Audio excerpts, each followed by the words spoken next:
Tension করে গেছি, ওর গর্ব হয়েছে, টাকা আছে তো সব ভোগ লাগাতে হবে।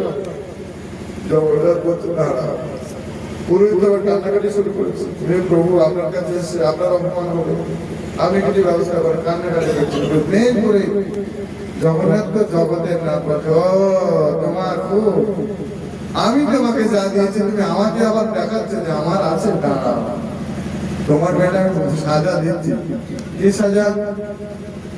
কি করলেন না, সেই পুরোহিত যে যখন জগন্নাথের খুব পুরোহিত খুব সমস্যার মধ্যে পড়ে যায়, ওরা না খেয়ে দিয়ে জগন্নাথের সামনে এরকম ভর্ত দিয়ে পড়ে থাকে, কখনো ওরা ঘুমিয়ে পড়ে, আর জগন্নাথ তখন পড়ে দেয় কি করবো।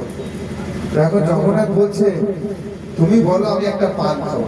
হ্যাঁ 1,00,000 টাকা দিয়ে যারা একটা পান খাবে তাহলে তো কি করে হবে? হ্যাঁ বলছে এই পানে সুপারি থাকবে না, কি থাকবে? গজমতি চূর্ণ থাকবে। কি থাকবে?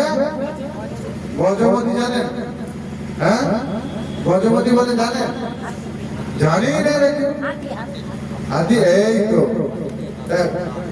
100টা হাতি মারার পরেও যদি একটা বেরো তাও সন্দেহ আছে, বুঝেছেন? তাহলে হাতির দাম কত? হাতির দাম কত? লাখ টাকা। তাহলে 100টা হাতি মারলে তাও খেতে পারো, নাও খেতে পারে।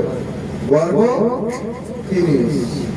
গর্ব গর্ব ভগবান তার গর্ব ফিনিশ। সে বলছে সকালবেলা পুরোহিত বলছে, জগন্নাথ বলছে একটা পান খাবে।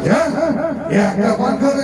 আমি এই 1,00,000 টাকা দিয়েছি, একটা পান খেয়ে কি করবে? বলছে একটা পান খাবে কিন্তু সুপারি থাকবে না। কি থাকবে? গজমতি চূর্ণ। যে বলছে গজমতি চূর্ণ, আমি কি করে পারবো গজমতি চূর্ণ, আমি কোথায় পাবো? তো ভগবানের গর্ব কারো সহ্য করতে পারে না। এই জন্য কেউ গর্ব করবে না যে আমার সব আমি কোটি কোটি করেছি না, কৃষ্ণ আপনাকে দিয়েছে। কৃষ্ণ আপনাকে দিয়েছে, আপনি যদি অর্থ চান অর্থ দেবে, কিন্তু কৃষ্ণ আপনার থেকে সরে যাবে। নিতাই গৌর সীতানাথ প্রেমানন্দ।